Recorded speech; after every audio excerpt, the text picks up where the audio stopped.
Hi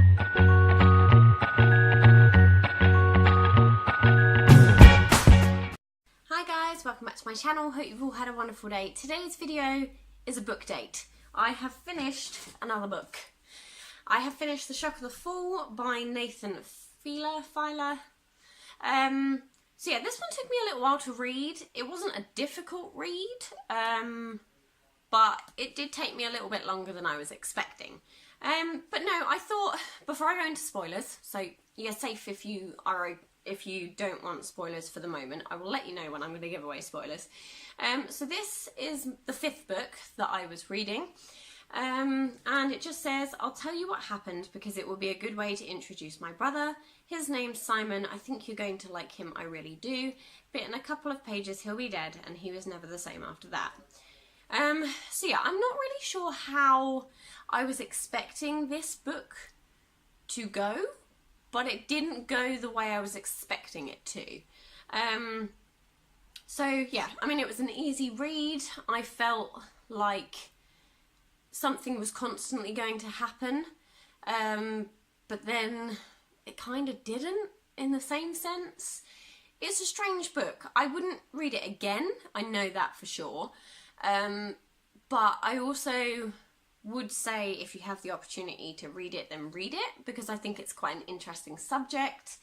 But it did take quite a while to find out what happened to Simon, and I was okay with that. I kind of felt like if they'd told us that at the beginning and the story had continued the way it had continued, I'm not sure I'd have carried on reading it, but I wanted to find out what happened to Simon, so I carried on reading, and then that sort of gripped you a little bit more into the main character, who is Matthew. Matthew is the main character, and obviously Simon is his brother. So yeah, it sort of drew you into Matthew as a person, gave you the chance to sort of understand him and see him as a character, but see him like raw, because obviously what happened to Simon had obviously affected him. It's his brother. You know, losing a sibling must be really hard. I obviously don't know, but I imagine it must be quite difficult, and this book gave a good insight into that. So now I'm going to go on to spoilers. So if you don't want spoilers, then you are free to go, and I will say have a lovely evening, and don't forget to give this video a thumbs up and subscribe for more fun things to come. If you are staying for spoilers, let's get into it. Right, so basically, Matthew is quite a troubled child. Simon is his older brother. Simon suffers from lots of different... I can't think exactly what's off the top of my head what Simon's diagnosis was, but I know he had speech problems, and the book describes him as a little bit slow, so he was sort of slower than some of his friends or other people his age. I know there is a correct definition in here, but I have forgotten what it is. I finished this one about a week and a bit ago, so this update is coming a little bit late, and I have to be honest, certain details I've forgotten. But the thing is, Simon isn't the main character. You know, the book doesn't focus around Simon and, you know, like, it doesn't focus solely around Simon. Simon is there and he's, you know, but it focuses on Matthew and basically how he copes with his brother's death, because he blames himself. Obviously, it takes quite a while to get to the point where you find out what happened to Simon.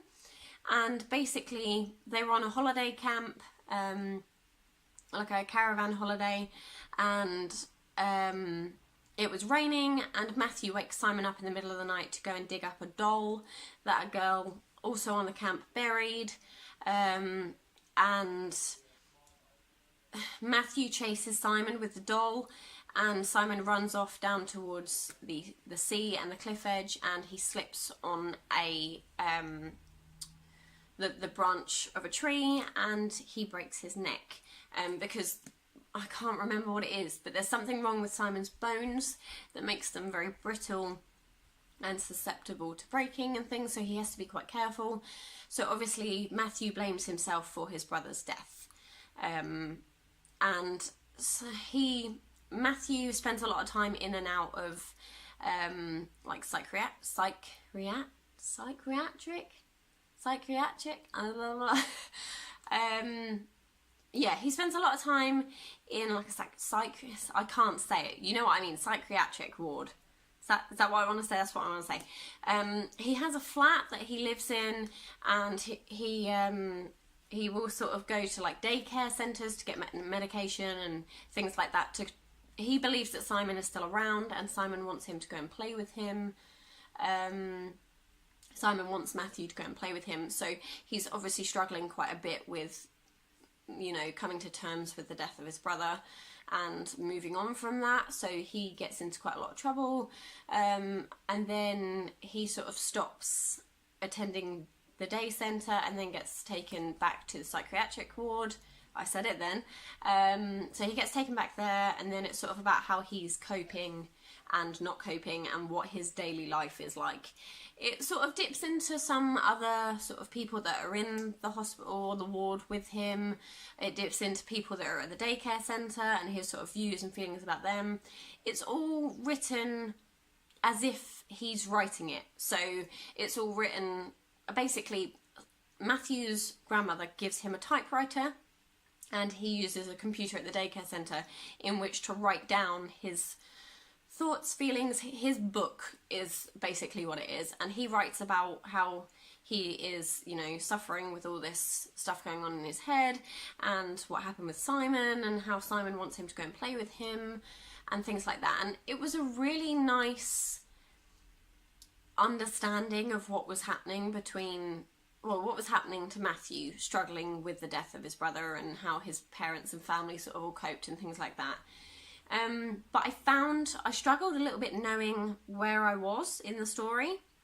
So there'd be times when he was at the psychiatric ward, times he'd be at the daycare centre, and then times he'd be back at the caravan park and things like that.